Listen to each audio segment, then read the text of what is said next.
आप देख रहे हैं इंडिया न्यूज और आपके साथ मैं हूं अनुराग मुस्कान। पिछले 5 महीने से दिल्ली में राष्ट्रपति शासन लागू है। ऐसे में अब ये केंद्र सरकार की जिम्मेदारी थी कि वो दिल्ली का बजट पेश करे। सो वित्त मंत्री अरुण जेटली अपने पिटारे के साथ पहुंच गए सदन में और नए कर न लगाने के ऐलान के साथ बिजली और पानी के संकट से राहत दिलाने के लिए तोहफों की झड़ी लगा दी। जिसके बाद बीच बहस में यह सवाल खड़ा हो गया कि यह दिल्ली का बजट है या बीजेपी का चुनावी घोषणा पत्र। जी हां, अब दिल्ली में सरकार नहीं बनाएगी, चुनाव कराएगी बीजेपी। देखिए बजट का सियासी एंगल ढूंढती ये खास रिपोर्ट।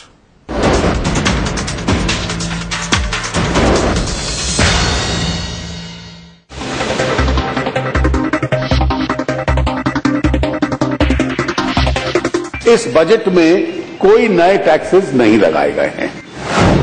दिल्ली में राष्ट्रपति शासन के साए तले वित्त मंत्री अरुण जेटली ने दिल्ली का बजट आज संसद में पेश किया। इस वर्ष का दिल्ली का जो बजट है वो 36,776 करोड़ रुपए का है। बजट में महंगी बिजली से लोगों को निजात दिलाने के लिए 260 करोड़ की सब्सिडी का ऐलान किया गया, तो पानी की किल्लत दूर करने के लिए 2 नए वाटर ट्रीटमेंट प्लांट लगाने की घोषणा भी की गई। 260 करोड़ रुपया सब्सिडी के रूप में दिल्ली की बिजली के लिए कमजोर वर्गों के लिए दिया गया है। 2 water treatment plant, 500 drinking water के लिए एटीएम्स, 4 नए सीवेज ट्रीटमेंट प्लांट्स दिल्ली के अंदर स्थापित किया जाएगा। अब दिल्ली वालों को 200 यूनिट तक बिजली खर्च करने पर ₹1.20 की सब्सिडी मिलेगी, तो 201 से 400 यूनिट खर्च करने पर 80 पैसे की सब्सिडी दी जाएगी। यहाँ ध्यान देने वाली बात ये भी है कि एक दिन पहले ही डीआरसी ने 200 यूनिट तक बिजली खर्च करने वालों के लिए प्रति यूनिट दाम ₹3.90 से बढ़ाकर ₹4 फिक्स किए थे और 201 से 400 यूनिट तक की दर ₹5.80 से बढ़ाकर ₹5.95 प्रति यूनिट किया था। पानी की परेशानी दूर करने के लिए केंद्र सरकार ने बोनक डैम से हैदरपुर तक पक्का चैनल बनाने का प्लान बजट में दिया है। रेणुका डैम को बनाने की बात की गई है। 2 नए वाटर ट्रीटमेंट प्लांट लगाने का जिक्र है, तो पीने के पानी के लिए बजट में 500 नए एटीएम का प्रावधान भी किया गया है। दिल्ली में सरकारी स्कूलों की कमी देखते हुए 20 नए स्कूल इस वर्ष इस शहर में। बिजली पानी के अलावा स्वास्थ्य और शिक्षा पर भी सरकार का जोर रहा। दिल्ली में 20 नए सरकारी स्कूल, 50 नए डायलिसिस सेंटर, 110 मोबाइल एम्बुलेंस सेवा, तो रोहिणी में मल्टी स्पेशलिटी अस्पताल बनाने का प्रावधान भी बजट में है। जो वृद्धावस्था पेंशन थी दिल्ली में वो 3,90,000 लोगों को मिलती थी। बीच में उसमें कुछ रुकावट आई है, उसको पुनः उसका एक सिस्टम बनाया गया है और 4,30,000 लोगों तक वो वृद्धावस्था पेंशन दिल्ली में दी जाएगी। बजट में युवा, महिलाएं, बच्चे, बुजुर्ग और गरीब सबका खास ध्यान रखा गया। दिल्ली में कामकाजी महिलाओं के लिए 6 नए हॉस्टल खोलने की बात की गई। 1380 नई लो फ्लोर बसें खरीदने का ऐलान किया गया। झुग्गी झोपड़ी बस्तियों में सामुदायिक शौचालय खोलने की घोषणा की गई। वृद्धावस्था पेंशनधारियों की संख्या 3,90,000 से बढ़ाकर 4,30,000 किया गया। 185 नाइट शेल्टर खोलने और कमजोर तबके के लिए 18,000 से ज्यादा घरों का निर्माण कराने का जिक्र भी बजट में हुआ। सबसे बड़ी बात, बजट में कोई नया कर नहीं लगाकर जेटली ने दिल्ली वालों को बजट का सबसे बड़ा तोहफा दिया। इस बजट में कोई नए टैक्सेस नहीं लगाए गए हैं। अब सवाल ये है कि जिस तरह से बजट में दिल्ली के अच्छे दिन लाने की रूपरेखा तैयार की गई, वो क्या बीजेपी के चुनावी घोषणा सबसे बड़ा तोहफा दिया? इस बजट में कोई नए टैक्सेस नहीं लगाए गए हैं। अब सवाल ये है कि जिस तरह से बजट में दिल्ली के अच्छे दिन लाने की रूपरेखा तैयार की गई, वो क्या बीजेपी के चुनावी घोषणा पत्र की झलक पेश करती है? ये सवाल इसलिए उठ रहे हैं क्योंकि आज ही बीजेपी के विधायक और राष्ट्रीय कार्यकारिणी सदस्य आरपी सिंह ने साफ साफ कहा कि दिल्ली बीजेपी दिल्ली में सरकार नहीं बनाएगी, चुनाव में जाएगी। इसके पहले नितिन गडकरी और डॉक्टर हर्षवर्धन जैसे दिग्गज भी साफ कर चुके हैं कि बीजेपी दिल्ली में सरकार नहीं बनाने जा रही। क्या बीजेपी दिल्ली में चुनाव के लिए तैयार है? हमेशा से तैयार रही है। हम तो पता नहीं कितनी बार कह चुके हैं, हम तो कहते हैं अगले हफ्ते करा लो। प्रेजेंटली बीजेपी ने सरकार बनाने के बारे में कोई फैसला किया नहीं है। लेकिन दिल्ली बीजेपी के नए प्रदेश अध्यक्ष सतीश उपाध्याय के बार बार ये कहने से कि सरकार बनाने के विकल्प भी खुले हैं, सियासी उलझन और भी बढ़ गई है कि क्या अब इस पेच को प्रधानमंत्री नरेंद्र मोदी सुलझाएंगे।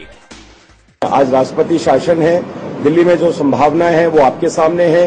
एलजी का स्टेटमेंट आपने सुना है, उसमें दिल्ली सरकार दिल्ली चुनाव में जाएगी या दिल्ली में सरकार बनेगी, ये दोनों तीनों संभावनाएं हैं। दिल्ली में सरकार बने या चुनाव हो, इसको लेकर बीजेपी फिलहाल दो फाड़ दिख रही है। शायद इसीलिए वित्त मंत्री अरुण जेटली ने बजट तैयार करते समय दोनों ही लाइनों को ध्यान में रखा। चुनाव होंगे तो बजट लोकलुभावन है ही, और सरकार बनेगी तो गुड गवर्नेंस के वादे को निभाने की बात दोहरा पाएगी बीजेपी। ऐसे में सवाल दिलचस्प है कि क्या ये दिल्ली का बजट है या फिर दिल्ली वालों का दिल जीतने के लिए बीजेपी का master stroke. 110 mobile ambulances Delhi के अंदर रहेंगी। Mithilesh Kumar, Delhi, India news. कुछ सरकारी अस्पतालों में one stop centre for cases of sexual assault, जो केंद्रीय बजट में भी कहा था, उसकी पायलट। तो क्या दिल्ली का बजट बीजेपी का चुनावी घोषणा पत्र है? क्या अब सरकार नहीं बनाएगी बीजेपी? क्या चुनाव के मूड में है? इस मामले में सबसे पहले हम पॉलिटिकल रिएक्शन देख लेते हैं कि इस पर राजनीतिक प्रतिक्रियाएं क्या रही हैं। फिर इस अहम मुद्दे पर कि क्या बीजेपी अब दिल्ली में चुनाव कराएगी, सरकार नहीं बनाएगी, बहस करेंगे।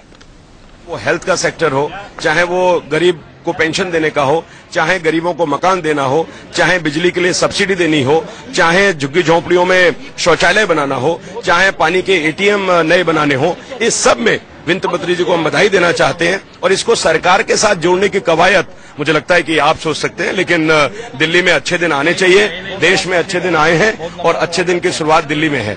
ये बजट दिल्ली के 2 करोड़ लोगों के साथ पूरी तरीके से भारतीय जनता पार्टी ने धोखा किया है। और मैं ये कहना चाहता हूं कि भाजपा ने दिल्ली में 30% बिजली सस्ती करने का वायदा किया था। हमें आशा थी कि इस बजट में 30% सस्ती दिल्ली में बिजली की जाएगी। सस्ती करने के बजाय बिजली के दाम बढ़ा दिए गए हैं, महंगाई बढ़ रही है और दिल्ली की 1600 से अधिक अनाधिकृत कॉलोनियों में रहने वाले 45 लाख लोगों के साथ भी भाजपा ने बहुत बड़ा धोखा किया है। मुझे लगता है कि ये बजट एकदम कांग्रेस की तरीके का ही बजट है। इसमें आम आदमी के लिए ना बिजली है, ना पानी है, ना सुरक्षा है, ना स्कूल है, ना अस्पताल है। जो लॉलीपॉप्स के वादे हैं, 20 स्कूल, 2 कॉलेज, इससे क्या होगा दिल्ली का?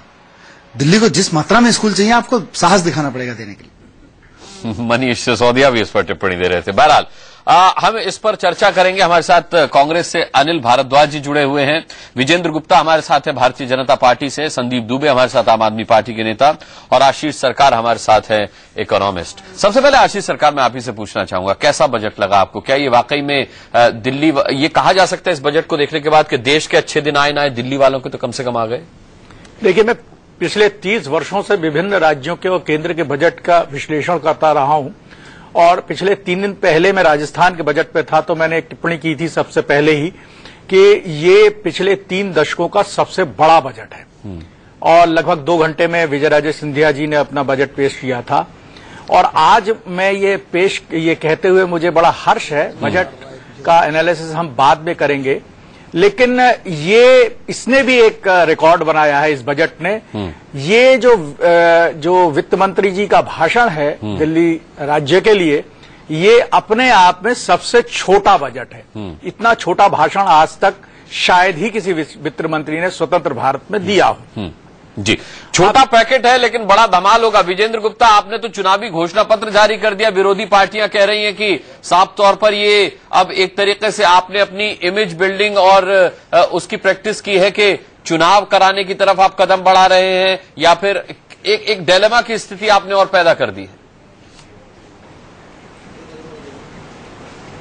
मुझे लगता है कि विरोधियों के पास अगर बजट के खिलाफ कुछ कहने के लिए नहीं है तो इसके अलावा वो और क्या कह सकते हैं। इसका मतलब साफ है कि विपक्ष के पास भी मुद्दे नहीं है बजट के बारे में विरोध स्वरूप भी उठाने के लिए। नंबर 1 बात।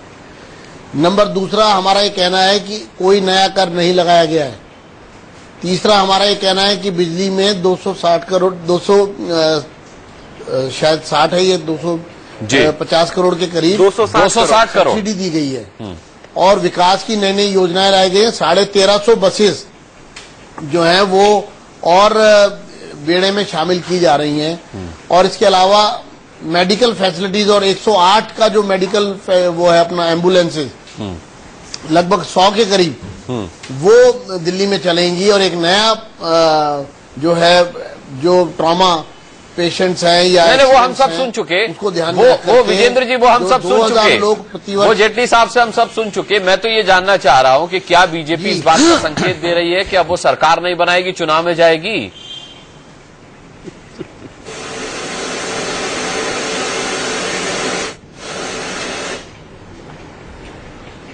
एक बार दोबारा पूछेंगे विजेंद्र जी, मैंने आपसे पूछा चुनाव में ये क्या क्या घोषणाएं हुई हैं बजट में, ये तो हम जान चुके हैं। मैं आपसे सवाल ये पूछ रहा हूं कि क्या अब बीजेपी ये संकेत दे रही है कि वो सरकार नहीं बनाएगी, चुनाव में जाएगी? देखिए, बजट का और चुनाव का और सरकार का कोई आपस में तालमेल नहीं है। बजट, एक तो आपको स्पष्ट कर दूं, ये बजट 2014-15 का है। 2014-15 में लगभग 5 महीने पहले बीत चुके हैं। ये 30 सितंबर 2014 से लागू होने वाला, जिसको प्रस्तावित संशोधित नहीं विजेंद्र जी, मैंने माना कि चुनाव, सरकार और बजट में कोई तालमेल नहीं है, लेकिन सबसे बड़ा सवाल यह है कि बीच का कोई मध्य मार्ग तो हो नहीं सकता। या तो आप सरकार बना रहे हैं या आप चुनाव में जा रहे हैं, स्पष्ट तो कीजिए। देखिए, मैंने बड़ा स्पष्ट रूप से कहा कि हमारे पास नंबर नहीं है, मैं लगातार कह रहा हूं। अब ये तो उपराज्यपाल के पास है, बॉल उपराज्यपाल के पाले में है, वो संवैधानिक व्यवस्था है, ये उनको तय करना है कि उनको क्या कदम उठाना है। 3 उनके पास ऑप्शन है।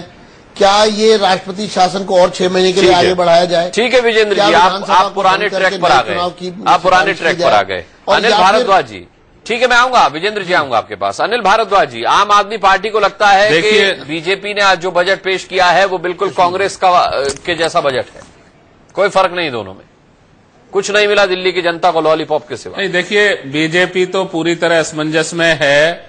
बीजेपी जो है पूरी तरह असमंजस में है, इनके नेतृत्व में डिवीजन है। कोई कह रहा है सरकार बनाएं, कोई कह रहा है कि चुनाव में जाएं। लेकिन जो बजट है वो बजट बहुत साधारण बजट है। मैं नहीं समझ पाया, कर लगाने की बात बार बार ये कह रहे हैं, नहीं, नया कर नहीं लगाया। लेकिन दिल्ली का जो ओवरऑल डेवलपमेंट था, दिल्ली एक जीवंत शहर है। दिल्ली में 65% लोग एक जगह से दूसरी जगह ट्रेवल करते हैं एक दिन में। उस शहर में पब्लिक ट्रांसपोर्ट में सिर्फ एक जो लो फ्लोर बसों के बेड़े को थोड़ा स्ट्रेंथन करने के अलावा डीएमआरसी में क्या दिया है, एलिवेटेड जो रोड का स्ट्रक्चर जो चल रहा है, पीडब्ल्यूडी का काम, उसमें क्या एलोकेट किया है, इसका कहीं कोई खाका नहीं है। दिल्ली का जो डेवलपमेंट है, मैं समझता हूं इस दिशाहीन बजट से रुकेगा।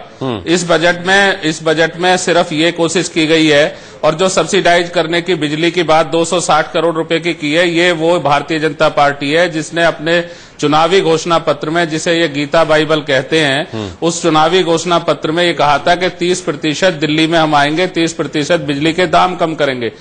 डीआरसी ने रेट अभी आपके सामने 3 दिन पहले रेट बढ़ाए हैं। अब ये सब्सिडाइज, ये 260 करोड़ की जो सब्सिडी है, वो क्या राहत दे रही है दिल्ली के लोगों को? आपको 0 से 400 यूनिट तक इतनी राहत जरूर देनी चाहिए थी जो कांग्रेस गवर्नमेंट चला रही थी। आप तो उससे आगे जाने की बात कर रहे थे। हमने दिल्ली की जनता को 24/7 पे दिल्ली को लाए, आपने उसकी चर्चा नहीं की। आप कह रहे थे दाम बहुत बढ़े हुए हैं, तो भैया आपने दाम क्यों नहीं कम करे? महंगाई को लेकर कोई चर्चा इस बजट में, कोई रास्ता नहीं है कि किस तरह से गरीब आदमी, वैसे विजेंद्र जी में रिसेटलमेंट कॉलोनी में, जो अनऑथराइज कॉलोनी में बसता है, वो क्या इस बजट में दिशा है? मैं दिशाहीन बजट इसको कहूंगा। हाँ, दिशाहीन बजट आप इसको मान रहे हैं, लेकिन यहां पर जिस तरीके से आम आदमी पार्टी ने इसे एक तरीके से कांग्रेस से ही मिलता जुलता बजट बताया है, तो विजेंद्र जी अगर आंकड़ा देखें तो 0 से लेकर 200 यूनिट तक अगर आप देखें तो ₹2.70 लगा करते थे शीला दीक्षित सरकार में, और अब ₹2.80 लगेंगे। तो क्या फर्क रह गया दोनों बजट में? देखिए, मुझे बड़ी हंसी आ रही है। मेरे कांग्रेसी मित्र जिस तरह से इस बजट की एक तरह से इस पर अपना नेगेटिव कमेंट दे रहे हैं, लेकिन बोल नहीं पा रहे हैं। तो नकारात्मक दृष्टिकोण से भी शायद कुछ नहीं निकाल पा रहे, ये इस बजट की सबसे बड़ी खासियत है। दूसरा, बिजली की कीमतों को लेकर के लगातार कांग्रेस दिल्ली की जनता पर दबाव बनाती रही, हम लोग आंदोलन करते रहे, और ये साफ प्रतीत हुआ कि मानो बिजली की कीमतें मजबूरन रोकी जा रही हैं, लेकिन चुनाव के बाद ये बहुत तेजी से बढ़ेंगी।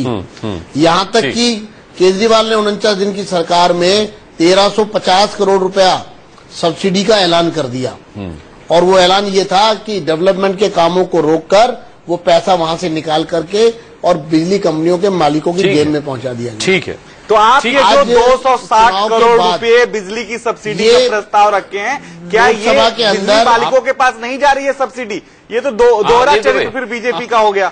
बीजेपी का ये दोहरा चरित्र हो गया। जब आम आदमी पार्टी सब्सिडी बिजली के लिए, तो ये कहते हैं कि ये दो का काम है, और ये उससे दुगुने रेट से सब्सिडी दे रहे हैं। आप बोलने देंगे मुझे मुस्कान, तो मैं बात का जवाब दे सकता हूँ। मैं बात का जवाब दे सकता हूँ अगर मुझे बोलने दिया जाए। बोलिए, एक क्वेश्चन लास्ट। देखिए, प्रश्न ये है कि ये केंद्र के द्वारा दी गई सब्सिडी है, जो दिल्ली की जनता के बजट पर उसका कोई प्रभाव नहीं होगा, ना किसी विकास कार्य पर प्रभाव होगा। ये जो दिल्ली का बजट है उसमें ये रेवेन्यू लॉस नहीं है हमारा किसी भी प्रकार से, पहली बात। दूसरा, जो नॉन प्लान है एक्सपेंडिचर, उसको आप देखेंगे तो वो कुल बजट का एक सीमित भाग है, यानी कि फिजूल खर्चों पर रोक लगाने की कोशिश की गई है, और बिजली के दामों में वृद्धि ना करना और कोई नया कर ना लगाना, ये करप्शन के खिलाफ सरकार द्वारा एक पहल है, पॉलिटिकल विल है कि हम बिना कोई नया कर लगाए, ठीक है, हम वर्तमान जो हमारे कर के संसाधन है, आय के साधन है, उनका हम सही प्रकार से दोहन करेंगे। ठीक है, यानी कि हम यहाँ बजट का महिमा मंडन करने के लिए नहीं बैठे हैं। आपने समझा ली अपनी बात। संदीप दुबे, आपको क्या लगता है, बीजेपी ने इस तरह का बजट पेश करके क्या संदेश देने की कोशिश की है? क्या ये सवाल उठाना गलत है कि बीजेपी अब सरकार नहीं बनाएगी और वो चुनाव कराने के मूड में है? देखिए, पहली बात तो मैं ये कहूंगा कि मेरे बड़े भैया विजेंद्र भैया हैं, उनको सब लोग दुश्मन नजर आए हैं। शुरू में एक अर्थशास्त्री बैठे हुए, काफी अच्छी उन्होंने बातों को रखा और अपना पक्ष रखा कि इतना कम समय में और दिल्ली के लिए इतनी सुविधाओं की बात कर दी गई, और छोटे समय में इस बजट को जैसे क्या कहते हैं, छोटा पैकेट बड़ा धमाल करने की कोशिश करी, तो उनको भी उन्होंने कहा कि भाई ये विरोधी पक्ष की साजिश है। मैं कहूंगा कि देखिए, हर चीज में अब साजिश नहीं दिखनी चाहिए। जब तक इस देश में, मैं खास तौर से दिल्ली के अंदर भी सुनिए तो मेरे बड़े भैया, दिल्ली के अंदर भी जब तक राजनीतिक पार्टियां याराना पूंजीवाद से नहीं निपटेंगी, जब तक इसके लिए ठोस रणनीति नहीं बनाएंगी, न वो महंगाई पे, न किसी योजनाओं के जो धन पे जो भ्रष्टाचार की भेंट चढ़ रही है उस पे अंकुश लग सकता है। और ये काम न भाजपा ने किया न कांग्रेस ने किया। आज भी भाजपा ने, मैं बार बार क्यों कहता हूं कि कांग्रेस की जो नीति है उसको भाजपा बढ़ा रही है, क्योंकि याराना पूंजीवाद को लेके भाजपा और बड़े तटस्थ रूप से मजबूत करती है और बार बार अपनी कहती है कि अपनी पीठ खुद ही थपथपा लेते हैं। तो इससे तो निपटेगा नहीं, महंगाई कंट्रोल में नहीं आएगी। जो लोग आम आदमी है, जो चावल से, दाल से, रोटी से, सब्जी से उलझ रहे हैं, लड़ रहे हैं, एक एक दिन के खाने के लिए लड़ाई कर रहे हैं, उनको तो कोई फायदा हुआ नहीं इस सब्सिडी से। और दूसरी चीज, इनको तो ये करना था कि ये जो वादा करके आए थे, कांग्रेस के भी मित्र ने कहा, मैं भी कहता हूं कि 30% आप बिजली के बिल कम करने के वादे के साथ आए थे। केंद्र में आज सरकार है, आज दिल्ली के लिए बहुत कुछ करने की जरूरत थी। तो हमारे 50% जो बिजली के बिल अरविंद करके गए थे उसी को कायम रखते, आप उससे डबल सब्सिडी कर दिए। आप कहे कि 1350 करोड़ अरविंद ने बिजली कंपनियों को फायदा पहुंचाने के लिए सब्सिडी दिया। आपने क्या किया? आपने उससे डबल करके आज 260 करोड़ आपने सब्सिडी। आप इस तरह की जो काम कर रहे हैं, ये भ्रष्टाचार को दूर करने वाले लोगों की दर आपके सामने। अरे आप विजेंद्र भाई जब बोल रहे थे मैं चुप था, सुन लीजिए, गरीब है क्योंकि वह गरीब है। आप किसी गरीब साहब को नहीं सुना क्या? आपने आज विदुड़ी साहब को नहीं सुना क्या? आप आलोचना कर रहे हैं इनकी, लेकिन आपके विधायक जाकर के और मोदी साहब की तारीफ कर रहे हैं विदुड़ी साहब से। अरे भाई, विदुड़ी साहब क्या बोल रहे हैं? यहाँ चर्चा किस चीज पे हो रही है अनुराग भाई? जब आपने आज विदुड़ी साहब को नहीं सुना क्या? आप आलोचना कर रहे हैं इनकी, लेकिन आपके विधायक जाकर के और मोदी साहब की तारीफ कर रहे हैं विदुड़ी साहब से। अरे भाई, विदुड़ी साहब क्या बोल रहे हैं? यहाँ चर्चा किस चीज पे हो रही है अनुराग भाई? जब मैं बोल रहा हूँ याराना पूंजीवाद की बात कर रहा हूँ, जब मैं गरीब है क्योंकि वह गरीब है उसकी बात कर रहा हूँ, और सच किसके जेब में जाता है? सबसे निचले तबका आदमी को क्या मिला ये सोचा जाता है सरकार के। और ये सरकार ने क्या सोचा कि सबसे निचले तबके को क्या दे रही है? उसको पानी देने के नाम पे, बिजली देने के नाम पे उन्होंने कुछ नहीं किया, ठगी करी और रेटें बढ़ा दी। और जाके पूछिए, एक दो गरीब आदमी को भी आपको ले आके बैठाना चाहिए था कि कितने अच्छे दिन आए, उन गरीबों को क्या सुख मिला है। जी नहीं, डीआरसी का जो रेट विजेंद्र जी बढ़ा उसके बाद का रेट हम आपको दिखा रहे हैं, इसमें आप कंफ्यूज ना होइए विजेंद्र जी। मुस्कान जो जी हाँ, क्या क्या बताना चाहते हैं आप? जो रेट आपके सामने आ रहा है आंकड़ों के तौर पर, जो मैंने आपसे सवाल पूछा था, वो डीआरसी ने जो रेट बढ़ाए थे उसके बाद का आंकड़ा है। बताया ना, जो आप ये देखिए, बड़ा स्पष्ट है कि 2 रुपए 80 पैसे जनता पर वजन पड़ेगा। हाँ। आप आम आदमी पार्टी के समय का आप दरें निकालिए आप। हाँ। आप 2 रुपए 80, वो 3 रुपए, लगभग 3 रुपए 80 पैसे है। 3 रुपए 80 पैसे था। शीला सरकार में आप कह रहे हैं 3 रुपए 80 पैसे था। कहां से हो सकता? डीआरसी ने 10 पैसे बढ़ाए हैं पहली यूनिट पे। अच्छा, आप कह रहे डीआरसी का अगर कल 4 था तो पहले 3.80 था, 10 पैसे बढ़ने, 10 पैसे बढ़े तो 4 हो गया। वही हमारा कहना है, अगर आम आदमी पार्टी के समय के रेट देखेंगे तो उससे कम है। हाँ, नहीं ठीक है। और 15 पैसे, 5 रुपए 80 पैसे था, जो 5 रुपए 95 पैसे हुआ है। हाँ, तो बढ़ा ना। मेरे कहने का अर्थ ये नहीं है, ये फैसला डीआरसी का है, हमारा नहीं है। लेकिन हमारा ये कहना है कि हमारे शासन में बिजली कंपनियों को किसी प्रकार के भ्रष्टाचार को नहीं करने दिया जाएगा, ये मैं जनता को विश्वास दिलाता हूं। संदीप दुबे आप बताएं। भाई विश्वास वो दिला रहे हैं जनता को। वो समझा रहे, गरीब तो समझा दिया आपको। मैंने तो समझा दिया। मैं आपको आज भी बता रहा हूं, जब तक याराना पूंजीवाद से निपटने के लिए ठोस रणनीति, वो चाहे हमारी सरकार हो या बीजेपी की सरकार हो या कांग्रेस की सरकार या देश में कोई भी सरकार हो, अगर नहीं बनेगी तो सिर्फ भ्रष्टाचार के खिलाफ बिजली विभाग से निपटने की जो वादे हैं वो पूरे होंगे। क्योंकि याराना पूंजीवाद इस देश को खा रहा है, खोखला कर रहा है। उसमें एक दूसरे को जो कंपनियां उसके जो लीडर, इस बजट से बीजेपी को फायदा होगा। संदीप दुबे, इस बजट से बीजेपी को फायदा होगा। जब आम आदमी को फायदा नहीं होगा, वो गरीब के घर में चावल दाल रोटी सब्जी नहीं पहुंच रही है, सब्जियों के मूल्य इतने बढ़े हुए हैं, दालों के दाम आसमान छू रहे हैं, आदमी चावल खाता है, सब्जी खा लेता है, दाल उसको नसीब नहीं हो रहा है। तो आप जाके देखिए, चावल दाल रोटी। विजेंद्र जी भी तो आम आदमी हो तो सलाद खा रहे हैं। आम आदमी की थाली से अरसा होता है और आम आदमी की थाली आज खाली है। और विजय गुप्ता जी बात जो भी करें बड़े भाई को, क्योंकि वो सारी चीजें समझ रहे हैं, टेलीविजन चैनल पे उसको एक्सेप्ट नहीं कर सकते, लेकिन सच्चाई है कि गरीबी आशीष सरकार, आपको ये चुनावी बजट लगता है या फिर वाकई आम जनता के लिए है?